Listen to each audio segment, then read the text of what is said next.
Welcome back. We are the Monsters in the Morning. Dan Jiggetts and Mike North, as well as John Crist, the public. There he is. Of the Bear Report magazine. By the way, John, we often ask you this question. If someone would like to start ordering Bear Report magazine, how might they do it? That is my favorite question you ask me when I come on. The easiest thing to do is just go to bearreport.com. That's where you can get all of our subscription options that are available. If you simply want to pick up the latest issue of the magazine, the February issue should be hitting newsstands the first of the month or so. Most Borders, Barnes & Nobles, maybe even some Jewels and Walgreens in the Chicagoland area, they'll take care of you. What do you feature in the new one? Who do I have on the cover? I have got Matt Forte on the cover, not for the right reasons. Lovie Smith likes to say that the Bears get off the bus running the football. Well, the cover title is "The Bus is Broken." And I think that's fair to say for a team that's 29th in the league running the football. And 31st in interceptions, 31st in turnovers. I mean, think about this. I mean, we brought this guy now.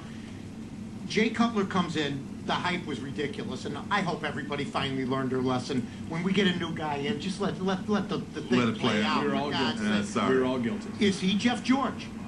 That is a very fair comparison. Absolutely it is. I mean, to me, Jeff George had a better arm, had a cannon of an arm. In terms of pure physical talent, Jeff George was maybe the best quarterback to hit the draft. That entire decade. He was Baby Marino. He was incredible. I mean, he could throw. You talk about a guy who can make every single throw on the field, but like Jay Cutler has shown us in the Bears uniform, he doesn't necessarily know how to get the most out of that talent, and he makes some careless throws. He has some sloppy mechanics from time to time, and we knew that the guy was going to turn the football over from time to time. We knew he was going to throw some picks here and there, but I don't think anybody truly knew how bad he was going to be giving the football away, and especially in the red zone. The red zone is where it's absolutely unforgivable. Look at Aaron Rodgers up in Green Bay. He has almost as many starts in his career, not quite as many, but he's started plenty of games in this league, is yet to throw a red zone interception. By the way, the Aaron Rodgers move, a tremendous move by the Green Bay Packers. Brett Favre over there crying right now. By the way, I did not know this, but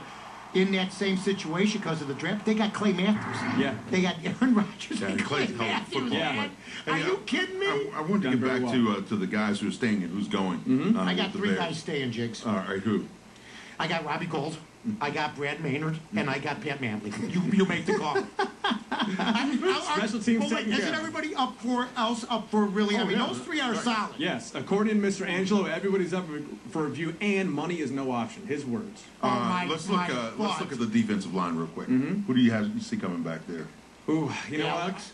Alex Brown. Alex Brown, you got to have come back, even though he's got 4 sacks this year and he plays the premier pass rushing position. If it was up to me, I would love to move Alex Brown to your left side because Adewale Goodley is not coming back. Mark Anderson is probably going to be a restricted free agent. I see no reason to tender him a contract. You have no idea what you have in Gaines Adams. So Alex Brown is a great player, but at right end is your premier pass rushing position. He only has 4 sacks. Okay, it's not going to get it done. Inside, you said that you have your doubts about Tommy Harris. I have my doubts about Tommy Harris. I have my doubts about Marcus Harrison. Yeah, this was year 3 for him. He was supposed to really take off. He's a guy I talked about in the preseason as a guy to keep your eye on, and it hasn't happened. I don't know about you, John. I have Dusty Dvorak penciled in for next year at defensive tackle again for the 4th straight year. So he can be carted off. The problem is he's watching the show. He heard that. He fell off his chair and he tore his ACL. No, he'd have to be active to fall off his chair. The guy's always in splits. Anthony Adams, it may end up being the jewel. Anthony Adams, again, just, totally underrated player. Every time they give him an opportunity to play, he does really well. But for some reason, the Bears look for every opportunity to move him out. It doesn't matter if it's Marcus Harrison this year or if it was, God, I'm going blank, Darwin Walker. Remember all the Darwin Walker love a couple years ago? You've already got guys. I'd give Marcus Anderson another year. I don't think he's played.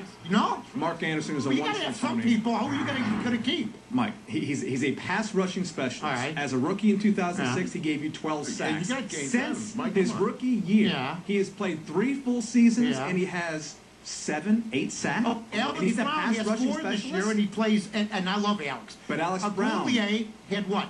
His free agent year. He's got 6.5, I think. Didn't he have like 15 or something his last year? His last year with Miami, he had 15 and was a Pro Bowler. And now he broke his leg.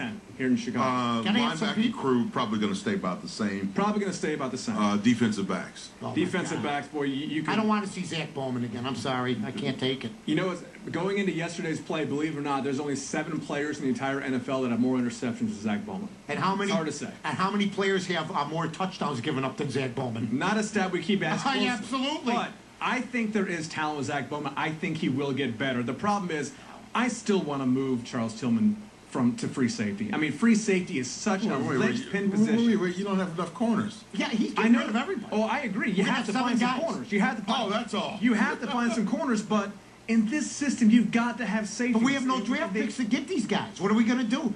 That's another reason he's got to be gone. You got to be gone for leaving us. Do we trade Cutler? Who would you keep? Who would you keep?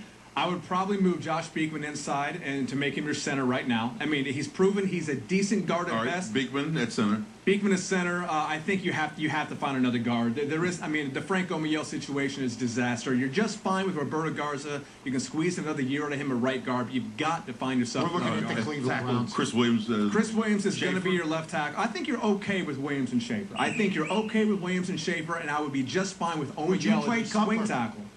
You can't. Why not? You can't.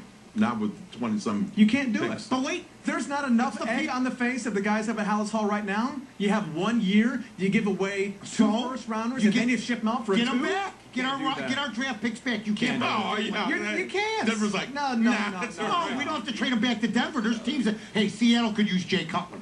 There's a lot of teams that could use Jay. So you're saying let's keep more egg on our face and keep them next year? You can't afford. You can't afford to unwind the deal because nobody's going to give you the right price. Not to mention the fact that you already gave all I've heard it's the people around him. You already gave the guy a $30 million extension. You saw 5 games, and that was enough to give him $30 million. I know. You cannot trade What is the guy. Angelo's deal with giving extensions to people that play 3-4? I'm still waiting for mine. That hasn't happened yet. Had to be a deal that was promised before he ever got here. No, that was not the case. I mean, so you're telling me everyone on record said that was not the case. The agent, the player, the GM said that was not the case. Don't you admit by trading him, there's got to be 10, 12 teams that could use a guy with that kind of arm, that with better personnel. I can list, if we had more time in the show right now, and if I had a list of the 32 starting quarterbacks in this league, I could easily name 20, maybe 22 organizations that are just fine at quarterback and want nothing to do with Jay Cutler. Would you trade Cutler for Mark Sanchez?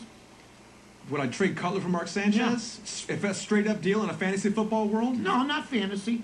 Hey, forget about fantasy. Only Jerry Angelo would make the deal for Jay Cutler that he would. I might do that because what Cutler has not proven is I think Mark Sanchez is okay. I think there's teams that could tucking the ball into his running back and doing what it takes to win. One last question before we spring in. We greatly appreciate the time you've given us over the course of the season. Head coaching and possible replacements. We've heard about Cowher. We've heard about Shanahan. Not going to happen. Not going to happen. No. If Bears fans are hoping for a new head coach, you need to dial down your expectations. Because as we talked about on your show, they haven't hired a coach with head coaching experience in 4+ decades. There's no way they're going to write a check for $11 million to get rid of Lovie Smith and then commit $8 or $9 million per year to get a Bill Cowher, a Mike Shanahan. It's not going to happen. Dial it down a notch. A guy to, maybe it's Ron Rivera. Maybe it's a guy like Mike Heimerdinger, who's a guy with an offensive philosophy who can maybe help turn around Jay Cutler. And after he's done it with Vince Young. After all, Tennessee's done so well this year. And I was going to ask, but by the way, and how many teams are after Mike Heimerdinger? I want a guy for an easier dial down your expectations. Lovie Smith is simple. John, as always, thanks John. It's been a great ride. We've enjoyed it. I'll be talking to you, my man. Please do. Give me a shout out. All right. Please do. And it's time for us to take a break here on the Monster in the Morning. Coming up next, the Blackhawks had a solid weekend, including a pounding of the Predators. Full story when we come back for hour number 2.